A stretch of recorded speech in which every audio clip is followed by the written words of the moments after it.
வணக்கம். ஜேகே செய்திகளின் பிரதான செய்திகள். முதலில் தலைப்புச் செய்திகள். பாடசாலை வேனும் டிப்பரும் மோதி விபத்துக்குள்ளானதில் மாணவர்கள் உட்பட 3 உயிரிழப்பு.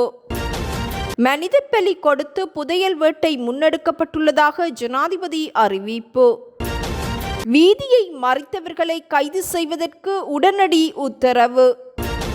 முன்னாள் ஜனாதிபதி ரணில் விக்ரமசிங்கவிற்கு உடனடி இருதய அறுவை சிகிச்சை.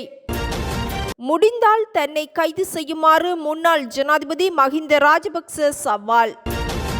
செம்மணியிலிருந்து மேலும் 16 மனித எலும்புக்கூடுகள் அடையாளம். நீதிமன்ற தீர்ப்புகளை வெளியிட்ட சமூக ஊடகங்கள் மற்றும் யூடியூப் சேனல் உரிமையாளர்களை கைது செய்ய உத்தரவு. இந்திய பொருட்களுக்கான கூடுதல் வரி விதிப்பு இன்று முதல் அமுல்.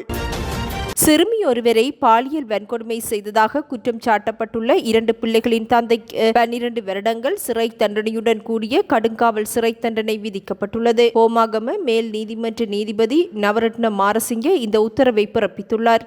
சந்தேக நபருக்கு 20,000 ரூபாய் நீதிமன்ற கட்டணமாக செலுத்தவும் தவறினால் மேலும் 6 மாத சிறை தண்டனையும், பாதிக்கப்பட்டவருக்கு 3 லட்சம் ரூபாய் இழப்பீடு வழங்கவும் தவறினால் மேலும் 1 வருடம் சிறை தண்டனையும் விதிக்கப்படும் என உத்தரவிடப்பட்டுள்ளது. வெள்ளம்பட்டியைச் சேர்ந்த சுதத் ரோஹன என்ற நபருக்கு இந்த தண்டனை விதிக்கப்பட்டதுடன் கடுவலை வெளிவிட்ட பகுதியைச் சேர்ந்த சிறுமியே பாலியல் வன்கொடுமைக்கு உள்ளாக்கப்பட்டுள்ளமையும் குறிப்பிடத்தக்கது.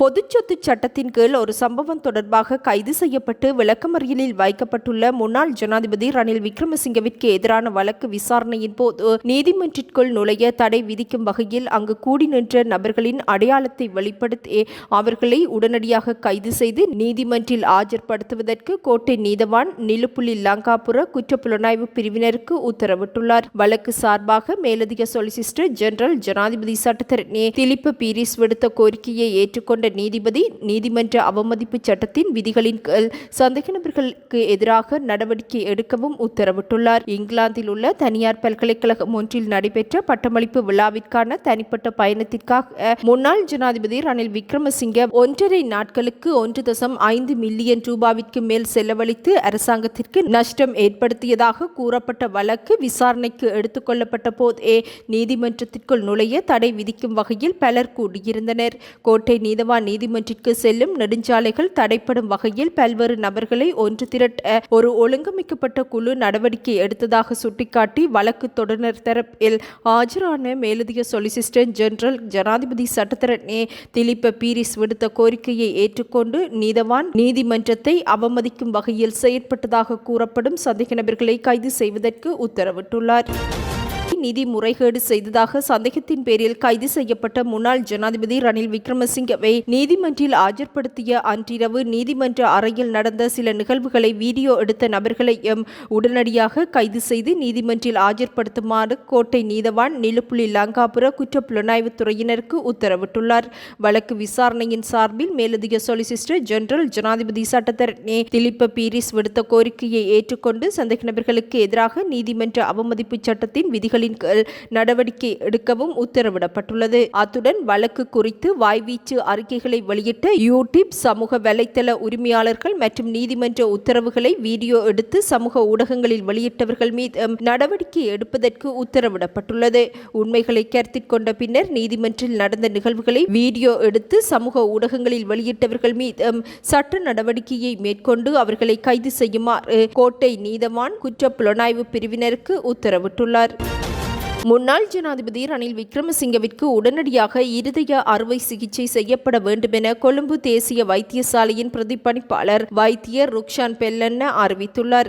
அறுவை சிகிச்சையை தேசிய வைத்தியசாலையில் செய்வதற்காக காத்திருப்பு பட்டியலில் இருக்க வேண்டும் எனவும் அவ்வாறு முடியாவிடின் தனியார் வைத்தியசாலைக்கு சென்று அதை செய்யும் வாய்ப்பு ரணில் விக்ரமசிங்கவிற்கு உள்ளதாகவும் அவர் குறிப்பிட்டுள்ளார். முன்னாள் ஜனாதிபதியின் இதயத்தில் சில சிக்கல்கள் உள்ளன எனவும் விரைவில் அவர் அறுவை சிகிச்சைக்கு உட்படுத்தப்பட வேண்டும் எனவும் அவர் சுட்டிக்காட்டியுள்ளார். பிணை வழங்கப்பட்டதனால் அறுவை சிகிச்சைக்காக அவர் விரும்பும் வைத்தியசாலைக்கு செல்ல முடியும்.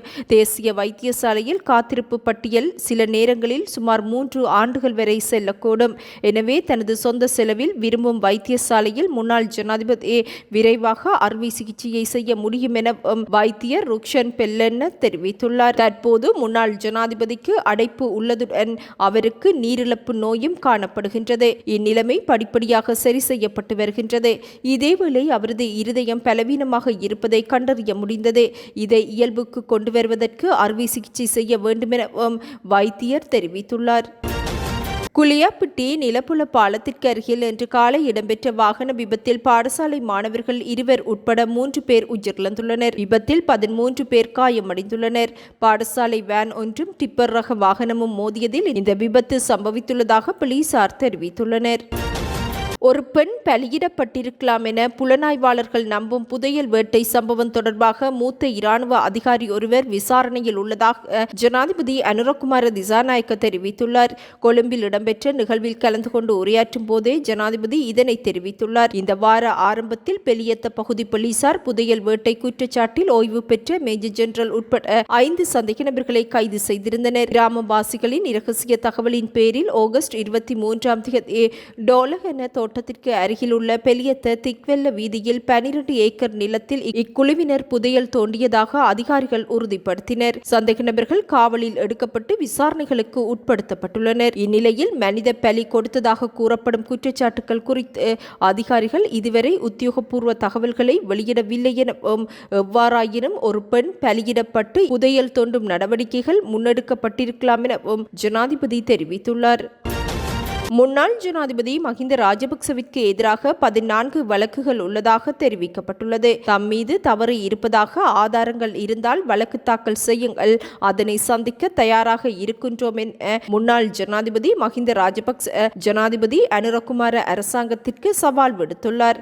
ஊடகம் ஒன்றிற்கு கருத்துரைக்கும் போதே முன்னாள் ஜனாதிபதி இவ்வாறு குறிப்பிட்டார். முன்னாள் ஜனாதிபதி ரணில் விக்ரமசிங்கவை கைது செய்து விளக்கமறியலில் வைத்ததன் மூலம் அவரை இன்று ஹீரோவாக மாற்றியுள்ளார். நாட்டில் அனைவர் மத்தியிலும் பேசப்படும் ஒரு வீரராக ரணில் விக்ரமசிங்க மாறியுள்ளார். அதற்கான வாய்ப்பினை அரசாங்கம் செய்து கொடுத்துள்ளது. எனவே எனக்கு எதிராகவும் 14 வழக்குகள் உள்ளன. எங்கள் மீது தவறு இருப்பதாக ஆதாரங்கள் இருந்தால் வழக்கு தாக்கல் செய்யுங்கள், அதனை சந்திக்க நாங்கள் தயாராக இருக்கின்றோம் என முன்னாள் ஜனாதிபதி மஹிந்த ராஜபக்ச தெரிவித்துள்ளார். முன்னாள் ஜனாதிபதி ரணில் விக்ரமசிங்க விடுவிக்கப்பட்டுள்ள நிலையில் தனக்கு எதிராக பல வழக்குகள் தொடுக்கப்பட்டிருந்தாலும் அந்த வழக்குகளினால் தன்னை ஒன்றும் செய்ய முடியாது என முன்னாள் ஜனாதிபதி மஹிந்த ராஜபக்ச அறிவித்துள்ளமை குறிப்பிடத்தக்கது.